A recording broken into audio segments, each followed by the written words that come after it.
UP के लखनऊ में मुख्यमंत्री योगी आदित्यनाथ ने आज अपने सरकारी आवास पर आहूत एक महत्वपूर्ण बैठक में लोक निर्माण विभाग की विभिन्न परियोजनाओं की प्रगति की समीक्षा की और संबंधित अधिकारियों को दिशा निर्देश भी दिए।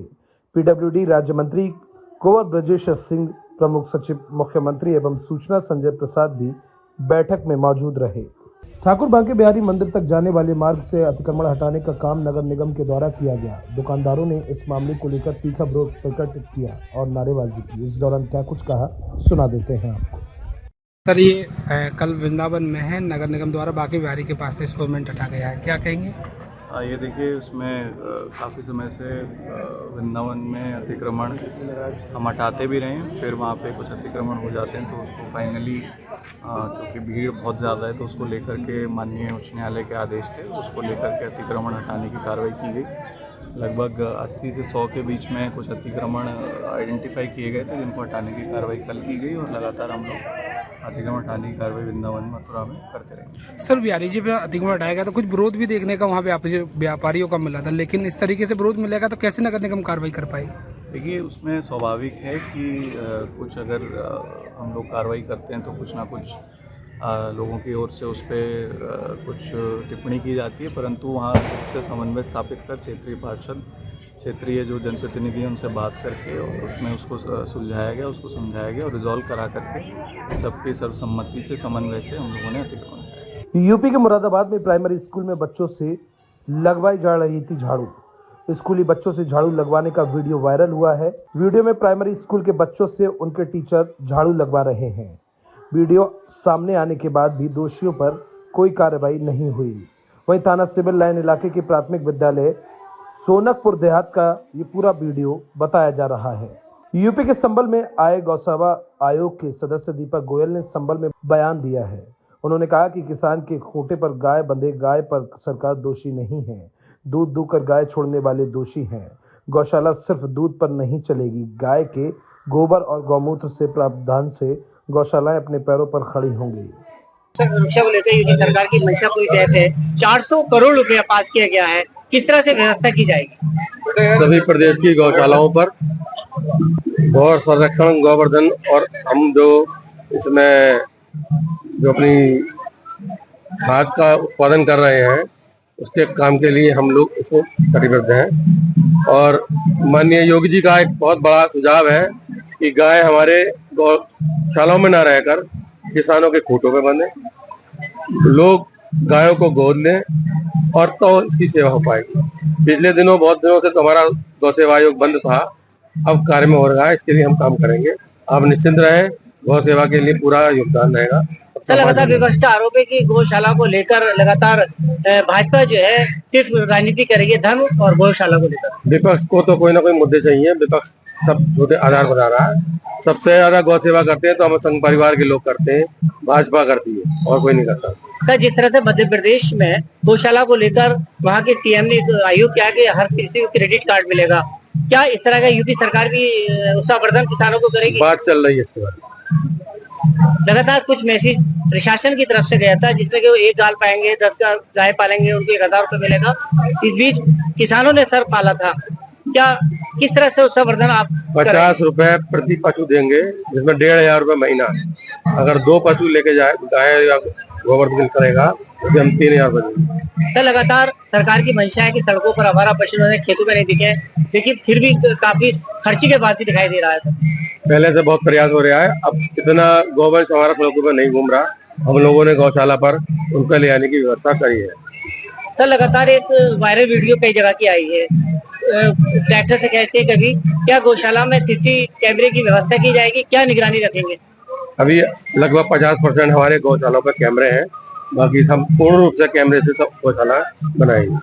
सर, जिस तरह से अभी यहाँ के एमपी हैं जवाहर रहमान बर्क का बयान आया है, इसी तरह से हमारे जो हरिद्वार में एक महाकुंभ हो रहा उसमें कहा कि मुसलमानों की दुकानें नहीं लगेंगी। उन्होंने कहा कि जिस तरह से वहाँ पर कहा उसका विरोध हम करेंगे, अब मुस्लिम त्योहारों में हिंदू ही नहीं लगे। तो क्या राजनीति, क्या माने सर? एक अल्पसंख्यक आप मोर्चे के वहाँ सदस्य भी हैं सर। अब इसके लिए तो भाई साहब लोग तरह तरह की बातें कर रहे हैं, हो रही है, दुकानें बंद भी हो रही है, खुल भी रही है, पूर्ण रूप से इस तरह का कोई बात नहीं है। और अल्पसंख्यक मोर्चे भाई लोग हमारा गौ सेवा भी कर रहे हैं, ये तो विपक्ष को मुद्दे चाहिए, साहब दुकान बंद करा रहा है, ये करा रहा है। सर आखिरी सवाल ये कि अभी यूपी में लग जिहाद, थूक जिहाद, इसके यूरिन जिहाद, अब जिस तरह से एक शौकीन नाम का एनकाउंटर किया गया है, वो घंटा चोर था, वो मंदिरों को टारगेट बनाता था, क्या ये भी कहीं मिशन तो नहीं है किसी तरह का? गौ सेवा का तो कोई मतलब नहीं है हमारा, हम तो कोई गौ सेवा के लिए गौ सेवा करेंगे, लव जिहाद का विषय और लोग हैं वो कर रहे हैं। आने वाले चुनाव में क्या कहना चाहेंगे जिस तरह से उपचुनाव है? उपचुनाव में हमारा कोई राजनीतिक मुद्दा नहीं है, गौ सेवा का यही कहना है कि अपने लोग गौ पालें, गौ की सेवा करें और गौ को लें। सर आप भी एक पार्टी का अंश है, तो पार्टी का उपचुनाव को लेकर मैं आयोग का एक अंश हूँ, पार्टी चीज अलग है, क्योंकि सरकार ने मुझे आयोग में बनाया तो केवल मैं गौ रक्षा, गौ संवर्धन और गौ रक्षा की बात करता हूँ। क्या सर आप जिस तरह से कह रहे हैं संगठन और पार्टी अलग है क्या? वो चीज अलग, लोग राजनीतिक क्षेत्र में राजनीति कर रहे हैं, हम लोग यहाँ काम कर रहे हैं। माननीय सुप्रीम कोर्ट द्वारा माननीय हाई कोर्ट के मदरसा एक्ट को रद्द करने के फैसले को खारिज करते हुए मदरसा बोर्ड और मदरसा एक्ट को बहाल करने के फैसले पर मदरसा कर्मियों में खुशी की लहर है। इस मौके पर मदरसा शिक्षकों ने एक दूसरे को मिठाई खिलाकर मुंह मीठा कराया और फैसले को ऐतिहासिक बताते हुए माननीय सुप्रीम कोर्ट का आभार व्यक्त किया। जो ये माननीय सुप्रीम कोर्ट का जो फैसला मदरसों के हक में आया है, उसके बारे में आपका क्या कहना है? उसके बारे में जो सुप्रीम कोर्ट का फैसला आया है, उससे मदारिस के तकरीबन 10,000 शिक्षकों कर्मचारियों ने राहत की सांस ली है और उनके परिवारों ने भी राहत की सांस ली है। और ये मुख्य न्यायाधीश DY चंद्रचूड़ जी का तमाम ही लोग शुक्रिया अदा करते हैं और हम हुकूमत का भी जो हमारे साथ में ताउन रहा है, हम हुकूमत का भी शुक्रिया अदा करते हैं और जिस हमारी टीम ने बिलखुसूस अलहाज दीवान जमा साहब क़िबला और उनकी पूरी टीम का भी शुक्रिया अदा करते हैं, उनकी पूरी टीम का भी शुक्रिया अदा करते हैं। और जिस तरह से ये एक ऐतिहासिक फैसला है जिसको याद रखा जाएगा। एक मदरसा शिक्षक हैं, आज जो माननीय सुप्रीम कोर्ट ने मदरसा एक्ट के बारे में फैसला सुनाया है, उसके बारे में आप क्या कहना चाहेंगे? सुप्रीम कोर्ट के फैसले से हम सभी शिक्षक खुश हैं और हमें बड़ी खुशी मिली है कि उन्होंने हमारे हक में फैसला दिया है। हमारे परिवारों को भी सबको बहुत खुशी है और हम शुक्रिया अदा करते हैं सुप्रीम कोर्ट का, यूनियन का और ख़ास तौर से दीवान जमा खान साहब का कि उन्होंने हमारे लिए लड़ाई लड़ी और हमें जीत दिलाई। यूपी के आगरा में रक्षा मंत्रालय की तरफ से एयरफोर्स जांच के लिए टीम गठित की गई। मौके पर पहुंची विमान क्रैश को लेकर घटनास्थल का निरीक्षण किया गया। मौके पर क्रैश MiG-19 एयरक्राफ्ट का निरीक्षण की जांच पड़ताल की गई। एयरफोर्स के दर्जनों जवानों की तैनाती की गई। वहीं गठित टीम ने प्रत्यक्षदर्शियों से भी पूछताछ की। आगरा के थाना कागारौल के गांव बहा सोनेगा में हुआ था MiG-19 लड़ाकू विमान क्रैश। मुरादाबाद में गाजियाबाद कोर्ट में वकीलों के साथ पुलिस द्वारा की गई मारपीट के मामले में मुरादाबाद में अधिवक्ताओं ने जिला कलेक्टर पर प्रदर्शन किया। बीते 11 अक्टूबर को गाजियाबाद में वकीलों पर पुलिस ने लाठीचार्ज किया था। इसके बाद मुरादाबाद में अधिवक्ताओं ने आज जिला कलेक्ट्रेट पर इकट्ठा होकर पड़ताल करते हुए प्रदर्शन किया। जनपद न्यायाधीश द्वारा हमारे कोर्ट रूम के अंदर अधिवक्ताओं पर लाठीचार्ज कराया गया। गंभीर चोटें आई अधिवक्ताओं के और उनका व्यवहार पूर्णतः निंदनीय है। उन्होंने इस तरीके से व्यवहार किया जिस तरीके से एक अंग्रेजों के ज़माने में सिपाही इस तरीके का कृत्य किया करता था। उनका ये कृत्य बहुत निंदनीय है। इस संबंध में मुरादाबाद बार एसोसिएशन के समस्त अधिवक्ता आज हड़ताल पे हैं और जब तक गाजियाबाद बार एसोसिएशन हमसे इस बात के लिए समर्थन मांगेगी, हम उनको समर्थन देंगे। और हमारी ये मांग कि जब तक जनपद न्यायाधीश का निलंबन ना हो और उनके खिलाफ कार्रवाई ना हो, जब तक इस संबंध में पूरा उत्तर प्रदेश के अधिवक्ता आंदोलित रहेंगे। हमारी यह भी मांग है कि पुलिस वालों ने जो लाठीचार्ज किया है उनके खिलाफ मुकदमा कायम कराया जाए और मुकदमा कायम करा के उनकी गिरफ्तारी की जाए। पूरे उत्तर प्रदेश के अंदर अधिवक्ता जो है वो संघर्ष में है। आज जो न्यायालयों का व्यवहार है हमारे अधिवक्ताओं के प्रति वो बहुत निंदनीय है। हमारे साथ जो बर्ताव किया जाता है, जबकि वी आर कोर्ट ऑफ, हम लोग कोर्ट के ऑफिसर ऑफ द कोर्ट है, उसके बाद भी हमारे साथ ये व्यवहार होता है। इसलिए हम लोग संघर्ष में हैं और आखिर तक हम लोग इस लड़ाई को लड़ेंगे। इस संबंध में हमने आज ज्ञापन दिया है। ज्ञापन किसको संबोधित है? ज्ञापन जो है राज्यपाल को संबोधित है। और यूपी के रामनगर में सुबह ग्राम छिकलू क्षेत्र में जंगल में घास और लकड़ी लेने के लिए गई एक महिला पर बाघ ने हमला बोलते हुए उसे मौत के घाट उतार दिया। घटना के बाद जहां एक और महिला के परिजनों में कोहराम मचा हुआ है, तो वहीं गांव में बाघ की दहशत को लेकर ग्रामीणों में दहशत का माहौल बना है। घटना ये थी भैया, हमारा है जंगल का काम करके तक। अब घरों में एक तो हमारा रास्ता नहीं है, तो अभी हम इधर भी जा सकते थे। अब ये हो गया क्या हम इधर जाएंगे, लकड़ी भी चाहिए हमें और पानी भी चाहिए। पानी भी यहाँ पे जंगल में ही है। अब हम कहाँ जा सकते हैं बताओ। जंगल भी यहाँ पे रोड के ऊपर गई। घटना ये हुई 6 लोग थे साथ में, 6 लोग थे साथ में। लकड़ी वकड़ी बनाई और इससे में थोड़ी झाड़ी में वो अपने सिर में रखने के लिए काटने गई होगी, उसे शेर ने पकड़ा ले गया शेर। अब ये बेचारे हल्ला करते हुए 6 लोग तो 5 लोग बचे। ये हल्ला करा इन्होंने, वो कहाँ पहुंचा दिया। अब इतने में ये घर आए। अब सब लोगों को इकट्ठा करो तो फिर हमें ढूंढने गए। हल्ला फुल्ला करके बहुत दूर फिर तो खींची ले गया उधर को।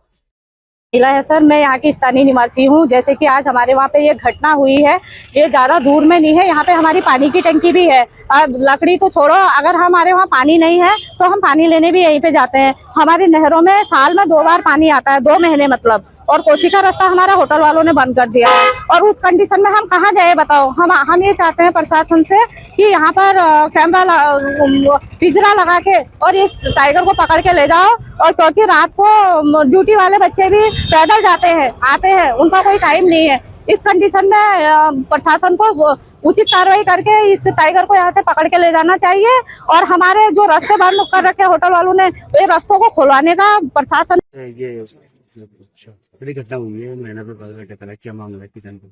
हमारे पास 12 बजे के आसपास सूचना ये थी कि 4-5 महिलाएं जंगल में घास काटने गई और उनमें से एक में बाघ ने हमला किया और बाकी वहां से भाग निकले। और इसमें उस महिला की मृत्यु हो गई है और अभी वो पोस्टमार्टम के लिए ले जाया जाएगा और फिर सैंपल लिए जाएंगे। और साथ ही साथ यहाँ पर कैमरा ट्रैप्स डिप्लॉय किए गए बाघ को ट्रैक करने के लिए। और हमारी वेटरनरी की टीम भी साथ में है, पूरा स्टाफ यहाँ पर आ चुका है। और साथ ही साथ मैं सबसे अनुरोध करना चाहूँगा कि ये घटना जो हुई है जाड़े के समय बढ़ जाती है, एनिमल की कॉन्फ्लिक्ट जो है, तो बिना वजह आप फॉरेस्ट में ना चलो, ये सबसे इम्पोर्टेंट है। और मैं सबसे अनुरोध करूँगा कि आप इस चीज़ का स्वयं ध्यान रखें। खुद की सुरक्षा करना सबसे इम्पोर्टेंट है। हम भी हैं, सब हैं, लेकिन आप खुद की सुरक्षा नहीं करेंगे इसमें कोई कुछ नहीं कर सकता। तो इसलिए मैं सबसे अनुरोध फिर से करता हूँ कि बिना वजह फॉरेस्ट में ना जाएं। क्योंकि ये चेतावनी बार दी गई थी कि आप जंगल में ना जाएं। बात की वार्निंग देखी गई है। मैं कल खुद गश्त पे था, मैंने भी देखा है जोनल रजिस्टर्स में बाघ का मूवमेंट रिकॉर्ड किया गया है। और ये स्टाफ के द्वारा बार बार लोगों को बोला जा रहा है आसपास गाँव में, आप इस चीज़ का ध्यान रखें, बिना वजह जंगल में ना जाए। पुष्टि करनी बाकी है, वही है उसका सैंपल पोस्टमार्टम होगा, फिर सैंपल टेस्ट होंगे, उसमें देखा जाएगा। कैमरा ट्रैप्स लगाए गए हैं, उसके बाद हम कुछ बता पाएंगे कि मेल किन। मथुरा में नगर आयुक्त ने मोटरसाइकिल से परिक्रमा मार्ग का निरीक्षण किया। कर्मियों को चिन्हित नगर निगम के अन्य अधिकारियों के निर्देश भी दिए। नागराज सत्संग चौधरी ने मंगलवार को देव अठानी एकादशी और अक्षय नवमी पर लगने वाली परिक्रमा को दृष्टिगत रखते हुए मोटरसाइकिल से निरीक्षण किया। जी सर, मथुरा में तीनों वन की परिक्रमा लगने वाली है, उसकी तैयारियों को लेकर आपने आज बाइक पर बैठकर निरीक्षण किया, क्या कहेंगे? देखिए, आज सबसे पहले तो जो सभी पार्षदगण हैं, सम्मानित पार्षदगण जिनके वार्डों से परिक्रमा लगने वाली, उन सबके साथ बैठक हुई और उसी में बैठक में सभी जगहों का स्थलीय निरीक्षण किए जाने का निर्णय हुआ। और उसमें सभी पार्षद महोदयों के साथ एक वार्ड का निरीक्षण किया गया। उसी क्रम में लगभग पूरी परिक्रमा जो मथुरा वृंदावन क्षेत्र से होकर के गुजरेगी, उसका स्थलीय निरीक्षण भी किया गया। कहीं कहीं पर पैचवर्क की व्यवस्था, कहीं जल भराव, नाली मरम्मत, सड़क मरम्मत, इस तरीके की सभी बिंदुओं पर निरीक्षण किया गया। और आने वाले 2 दिवस के अंदर सभी व्यवस्थाएं पूर्ण कर ली जाएगी। पूरी टीम के साथ नगर निगम की और सम्मानित पार्षदगणों के साथ ये निरीक्षण किया गया है। और आने वाले श्रद्धालु और मथुरा वासियों को एक अच्छी बेहतर परिक्रमा का अनुभव हम दे पाएँ, इसी के लिए हम लोगों ने पूरी तैयारियां की हैं। और जितने भी लाइट को लेकर के, पैच मरम्मत को लेकर के सारे टेंडर्स हो चुके हैं। फिर भी जो छोटी मोटी कमियां उसको आने वाले 24 घंटों में पूर्ण करा लिया जाएगा। सर ये क्या क्या व्यवस्थाएं परगम्मा में रहेंगी जो कि पर्यटन काफ़ी यहाँ आएगा? देखिए सबसे पहले तो एक तो क्योंकि रात में भी चलती है तो लाइट की पूर्ण व्यवस्था कराई जाएगी। साथ ही चूँकि नंगे पैर परिक्रमा चलाई जाती है तो कच्ची परिक्रमा का व्यवस्था उसको किया जाएगा। साथ ही उसमें जहाँ जहाँ पर गड्ढे हैं उसको भरने का काम किया जाएगा। मोबाइल टॉयलेट्स पूरी परिक्रमा में लगाए जाएंगे जगह जगह पर। सभी पार्षदों से इसी पे चर्चा हुई कि मोबाइल टॉयलेट्स को कहाँ कहाँ लगाया जाना है। साथ ही जो पानी के टैंकर्स उनकी व्यवस्था भी पूरे परिक्रमा पे अलग अलग स्थानों पे की जाएगी। और इस बार हम ये भी प्रयास कर रहे हैं कि कुछ मेडिकल कैंप्स भी नगर निगम की ओर से परिक्रमा पे लगाए जाए। सर ऐसा आज क्या खास आपने देखा कि जो बाइक पर बैठ के आपने परिक्रमा का एक निरीक्षण किया है? बहुत बड़ी बात है कि आपने एकदम बारीकी से सारी चीज़ें देखी। क्या क्या खामियां भी ऐसी जो मैंने आपको आज बाइक पर चलने से मालूम पड़ा? देखिए चूँकि परिक्रमा काफ़ी पुरानी है, छोटी छोटी सकरी गलियों से, सकरे रास्तों से होकर के जाती है, तो ये निर्णय किया गया कि अगर आप पूरा उसको बारीकी से देखना है तो बाइक पर या पैदल उसको देखा जाए। क्योंकि सभी पार्षदगण भी साथ में थे तो उनके साथ बाइक पर बैठ कर के सारी परिक्रमा के क्षेत्र को देखा गया। और जो छोटी छोटी कमियां हैं, जैसे कहीं पे रेती की आवश्यकता है, वहाँ पे रास्ता कच्चा है, या छोटे छोटे वहाँ पे इंटरलॉकिंग टूटी हुई है, या नाली की मरम्मत होनी है, जल भराव, इस तरीके की सभी समस्या क्षेत्रीय पार्षदों के साथ देखी गई और आने वाले समय में सबका निस्तारण किया। मुरादाबाद जनपद के कुंदरकी उपचुनाव के प्रचार में पहुंचे उत्तर प्रदेश सरकार में मंत्री धर्मवीर प्रजापति ने कार्यक्रम के दौरान लोगों को संबोधित करते हुए उपचुनाव में पार्टी का एक एक कार्यकर्ता लगा हुआ है। लोगों में उत्साह देखने को मिल रहा है, वही निश्चित तौर पर परिवर्तित होगा। उत्तर प्रदेश में होने वाले उपचुनाव में हमारी पूरी कोशिश है, उनके द्वारा कहा गया। और क्या कुछ कहा सुना देते हैं आपको। देखिए, कल से मैं यहाँ कुंदरकी में भारतीय जनता पार्टी द्वारा घोषित प्रत्याशी रामवीर सिंह के चुनाव की नुक्कड़ बैठकों में सहभाग कर रहा हूँ और लोगों से अपील कर रहा हूँ, निवेदन कर रहा हूँ कि इस बार यहाँ भारतीय जनता पार्टी के प्रत्याशी को कमल का बटन दबा करके जिताएं। और जिस तरह से मैंने कई बैठकें की हैं, 7-8 बैठकें कल की, आज भी हम सुबह से लगातार बैठकें कर रहे हैं। ये चौथी बैठक है हमारी और अभी शाम तक बैठकें निरंतर चलेगी। लोगों में उत्साह देखने को मिल रहा है, उसमें परिवर्तन दिख रहा है। इसमें क्या क्या तैयारी चल रही है इलेक्शन में? क्योंकि हम सब लोग पूरी संगठन और सरकार मिलकर के पूरी उपचुनाव में हम लोग गए हैं, पूरी तैयारी के साथ हम चुनाव में गए हैं और पूरी कोशिश है हमारी कि चुनाव परिणाम हमारे पक्ष में रहे।